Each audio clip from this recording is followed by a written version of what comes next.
In part two of our discussion with author James Lindgren on his book Preserving Maritime America, A Cultural History of the Nation's Great Maritime Museums, we set sail from Salem down to Buzzards Bay, where we discussed the new Bedford Whaling Museum on this, the NASO Video Podcast.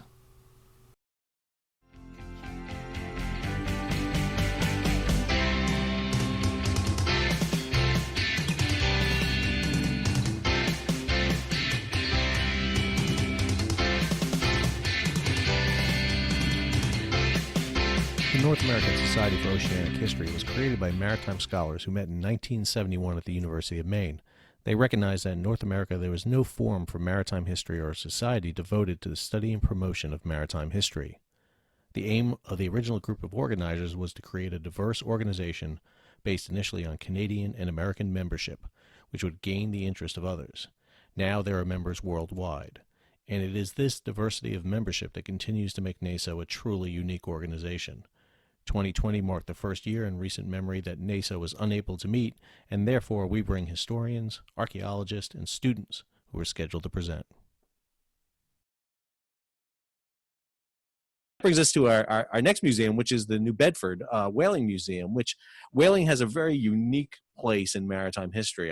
It's romanticized by many who know maritime history know, wow, it was a really seedy, not glamorous career in many ways, and New Bedford always has to play that very carefully. So I'm interested in your take on New Bedford. Yeah, New Bedford, it's established in 1903, and it was called the Old Dartmouth Historical Society. Today, it's doing business as the New Bedford Whaling Museum. And that change pretty much occurred in the 1980s. But in 1903, New England was going through the throes of change. And I brought this out in my second book, Preserving Historic New England, because if you think of how immigration and industrialization had changed, we're changing, again, the region. New Bedford was pretty much a small outpost in the later 1700s. And what occurred was as whaling in America was changing. And so Nantucket was on the decline, and New Bedford was on the ascent. And New Bedford is geographically situated, and so it's in a protected Buzzards Bay, and again, the river coming up. It's, again, a great port for whaling, and that it shot up pretty much with the end of the War of 1812. And New Bedford whaling became pretty much the way the families of the town saw their future. Now, these great families are going to be one who relied obviously on the work of many, many hundreds of, again, sailors, whalers, you can call them. And so there's always going to be a class difference when you look at New Bedford. But when whaling was established in the 19th century, essentially in New Bedford, we're seeing that it's also going through, again, an ecological change, because these whaling ships have to go further and further out to get a profitable voyage, to get enough whale oil, sperm whale oil, spermaceti or whale bone, that sometimes the whale voyages, which were maybe 2 years for Nantucketers or even less, these whale voyages for New Bedford sailors would be 3, 4, maybe even 5 years. And so whaling is going through, again, a change ecologically, and whaling is also going through a change over who is in the foxhole, who are the sailors. In the 1820s, this change began to occur. What had been Yankees, what had been, again, mostly American or English sailors, would increasingly become people of foreign birth. And so 1820s, 30s, 40s, 50s, increasingly you would see, again, men coming from the Caribbean, men coming from the islands, the equatorial islands of the Atlantic.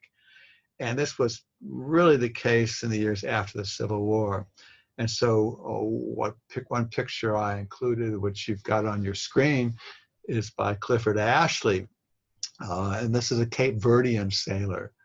The Cape Verdeans, Azorians, Madeirans, people from the equatorial islands off of Africa and Europe, were the ones who largely populated these whaling ships. And so what we have is the whaling families, again, a lot of old Yankee stock, whose crews are increasingly men of color who are living in a diaspora in the United States. And so in 1903, when Old Dartmouth Historical Society is established, what we have is this paradox. Whaling had changed. The whaling that had been romanticized by the likes of Clifford Ashley and Zenaya Platt, that whaling was gone. And the whaling that you mentioned, this kind of seedy picture, might be associated with Herman Melville's Moby Dick. But Moby Dick really didn't become a popular novel until the very last years of the 19th century, and most likely in the years of the early 20th century. So New Bedford whaling was changing in 1903, as again, the whales were harder and harder to find. The whaling fleet had shifted to San Francisco. Few whalers, again, were ported in New Bedford in 1903. In fact, the whaling ships that were ported in New Bedford tended to be older vessels, older ships, largely populated by crews of men of color. So what we have happened is whaling by 1903 had dramatically changed. The economy of New Bedford itself was even more dramatically changing, because what occurred was that, as many of us know, New Bedford was on the rise as the textile capital of the United States. Whether you consider looms or spindles, New Bedford in the first years of the 1900s was the top of them all. And when you think of the workers populating these mills, 40,000 workers, many of whom were of, again, Cape Verdean background or Azorian background, or even French Canadian background, foreigners who spoke a different language, foreigners who practiced a different religion, Roman Catholicism, whether it was the Quebecers or, again, the people from equatorial islands off of Europe and Africa. And these people presented quite a cultural shock to the old families of New Bedford. Maybe 20% of New Bedford stock was Yankee. The rest were foreigners. And so what you have happened in 1903, when this historical society is established, you've got a discontinuity. The past was so different from the present. And this has been one of my major focuses in writing about historic preservation, is how that elusive past has led to an attempt to capture it, to remake it, to reinvent it. And this is what the old Dartmouth Historical Society was doing in 1903. So it would romanticize whaling, as whaling was going through dramatic changes. Even the United States was losing control of whaling. The Norwegians came in, and again, they took over the trade. So the old Dartmouth Historical Society came to fruition in 1903, and they pretty much established whaling as their focus by 1916. They opened a new building, which again include a picture in my book, called the Bourne Whaling Museum. Jonathan Bourne was an old whaling entrepreneur, had a big fleet. He represented the success behind the field. His daughter inherited money and gave it to the society to establish this building, which is still one of the main features of the New Bedford Whaling Museum today. So the New Bedford Whaling Museum is going to focus on whaling after the creation of the Bourne Museum in 1915, 1916, despite the fact that these mammals are in decreasing numbers and are environmentally stressed. The League of Nations, which was created after World War I, would hold, again, hearings, and by the 1920s was warning that the whaling population was threatened.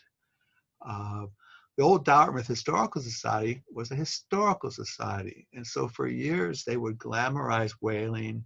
And again, the Anglo-Saxon Yankee sailors who had populated in the years of the 1820s, despite the obvious fact that New Bedford was a town of foreigners, again, Azorians, Cape Verdeans, and so forth.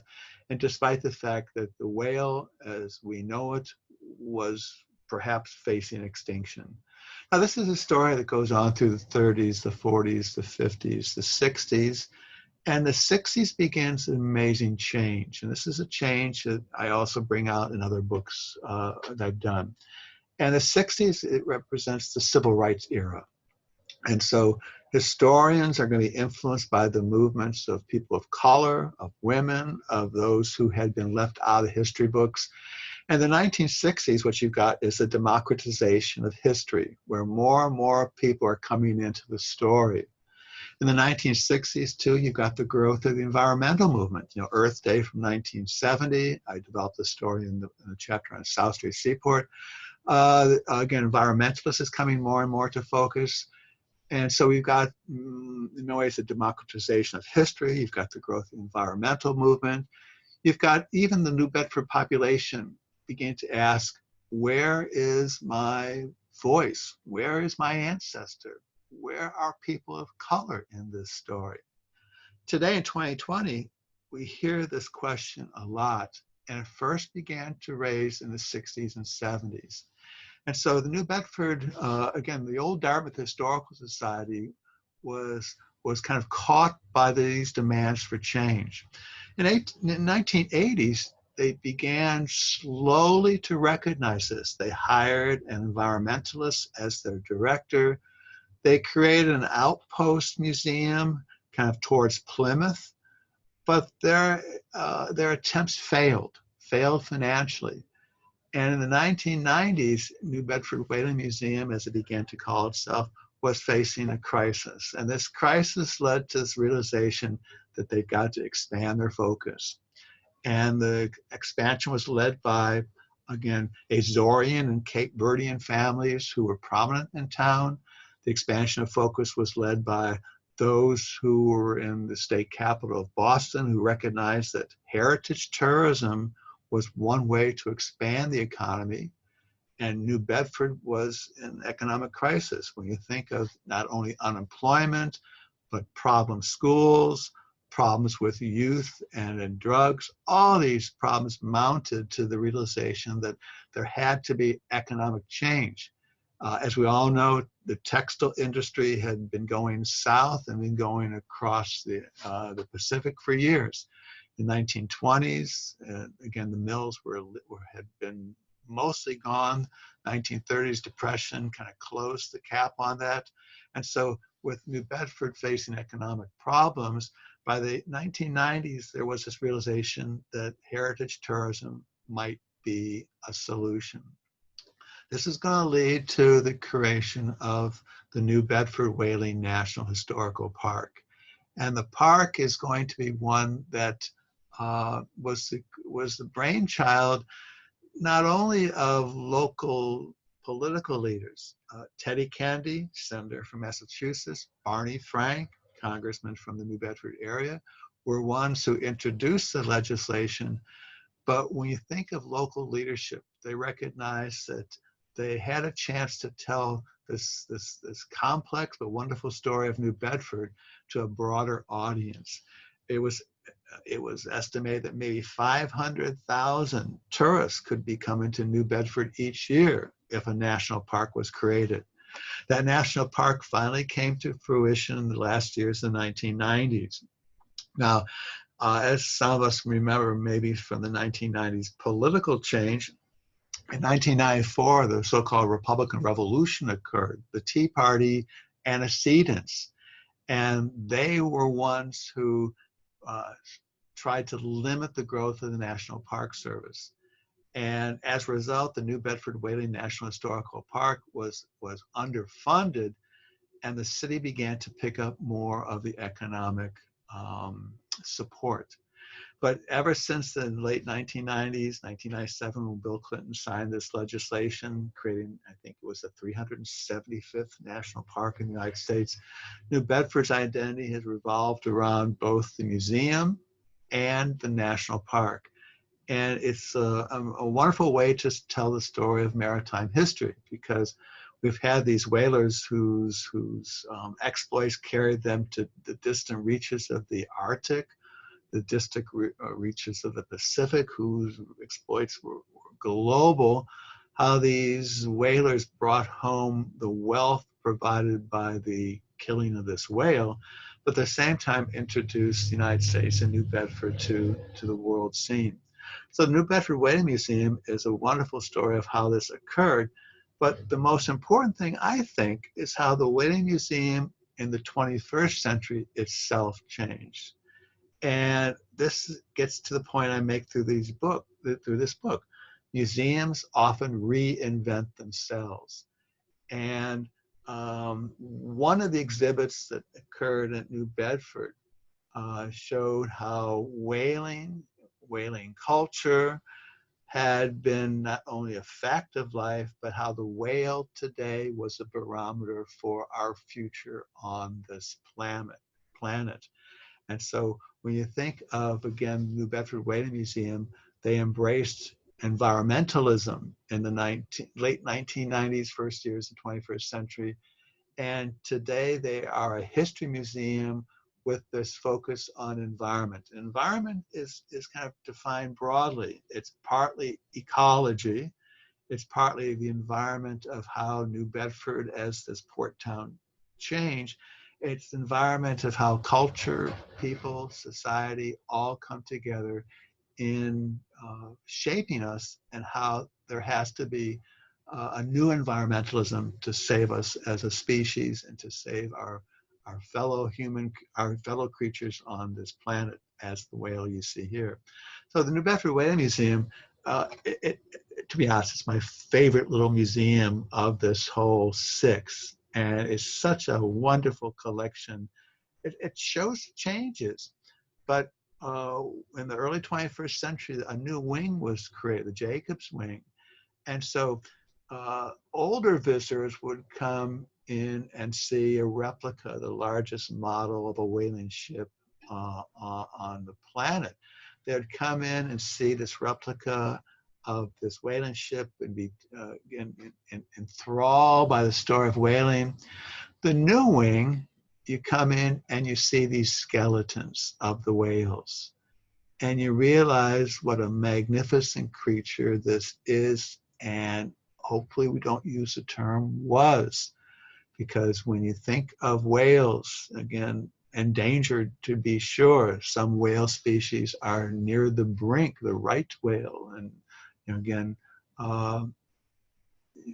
we in 2020 have to recognize that the New Bedford Whaling Museum is telling the story that we all need to hear, and that is how whaling and environmentalism has to shape how we understand humans, how we understand New Bedford, how we understand our place in the world.